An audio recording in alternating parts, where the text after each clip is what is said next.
silang tatlo. Nang mahaba ng kanilang paglalakbay, Hindi dapat yung makahawak ng ibang dala. Tayong dalawa na dapat. Anong dapat gawin natin? Papatayin natin siya.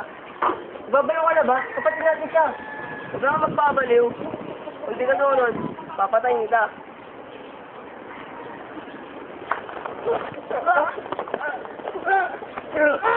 Tama ka, Diego. Diyak na ba sa pinapunan? Nakapagpapit tayo ng mga ideas sa ruban.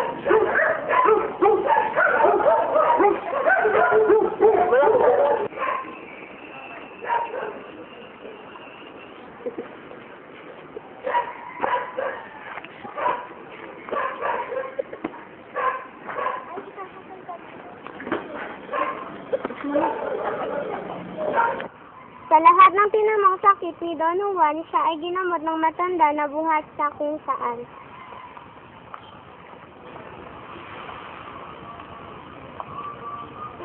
Kung hindi dahil sa iyo, nautas na ang aking buhay. Doon naman, dagdagan ng iyong pagtitip, hindi na tatagalid ang magsasamantala. Hindi kaya kasalanan ng iyong panahon. lumapit si Don Juan. Mahal ko, pinsan natin ko ay sinakambang tumanggap ng parusa kung ako man ay nagkasala. Sa pagkagambala, Magandang pananalita ni Don Juan na palagay ang loob ng prinsesa. Ako ay bilanggo ng isang malapit na higante na pahamak ang iyong buhay kapag nakita ko yan. nakatalaga ako sa anumang mangyari. Lumipas ang ilang oras,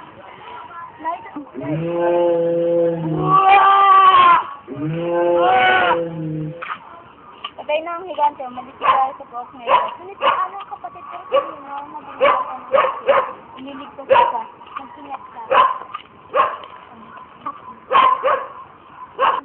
nang makita ni Don Juan si Leonora, hindi naging mahirap sa kanila ang pagtitiwala sa isa't isa. Paalis na sila ng biglang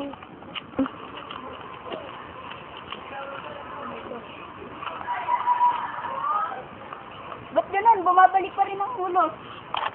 Dahil nga narito ang dalawa mo, bawat ulo mapuputol mo, lagyan mo nito upang hindi mo bumalik.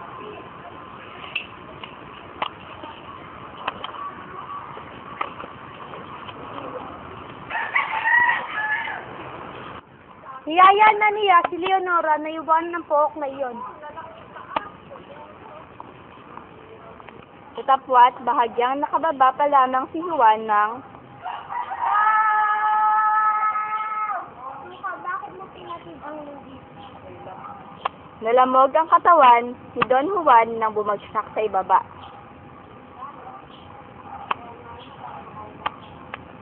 Sino lamang ang nagmamayari sa aking puso, sukaw?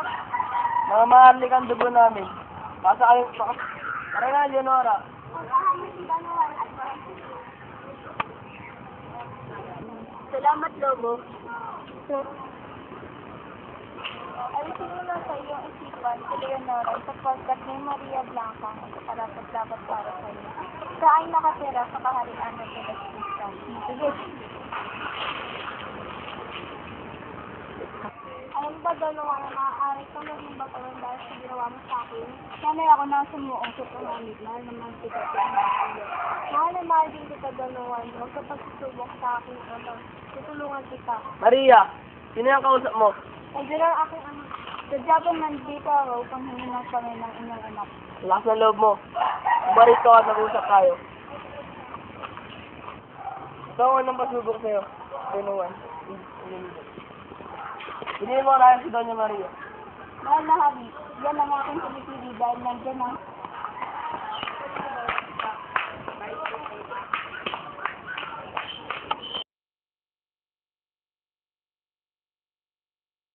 Balik na siya.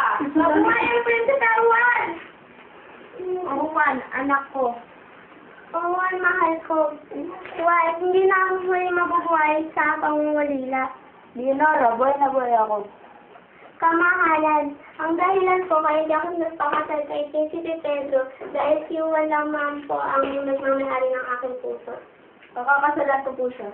Papayag akong ikasal kayong dalawa. Maraming salamat. Napakamagandang nilikha.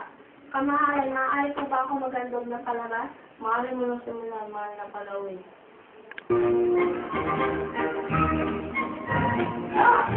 nangyari sa'yo? Wow! Tama na yan. Don Juan, yung ba talaga nakakilala? Hindi talaga.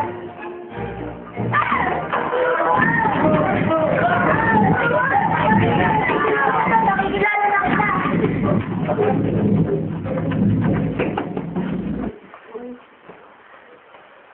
Ama, sa aking tunay na pangangasalan. Hindi maaari tayo ang dapat ikasal. Hindi ako payag. Ang gusto ko ikasal si Doña Maria at si Don Juan. Sa nga na naman ang anak ng Espiritu Santo ang Ama. Dahil ganap nakasal na.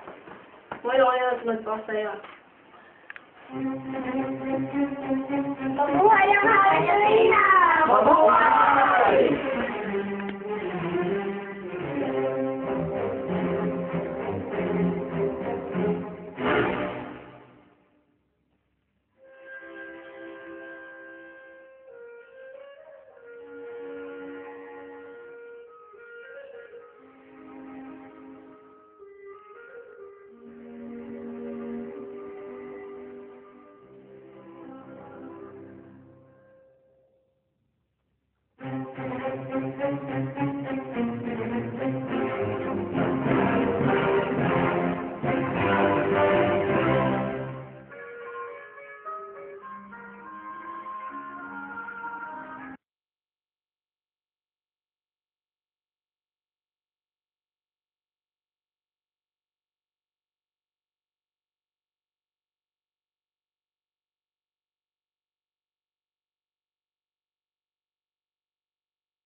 Ating gabi, habang natutulog ang hari, siya ay nanaginip.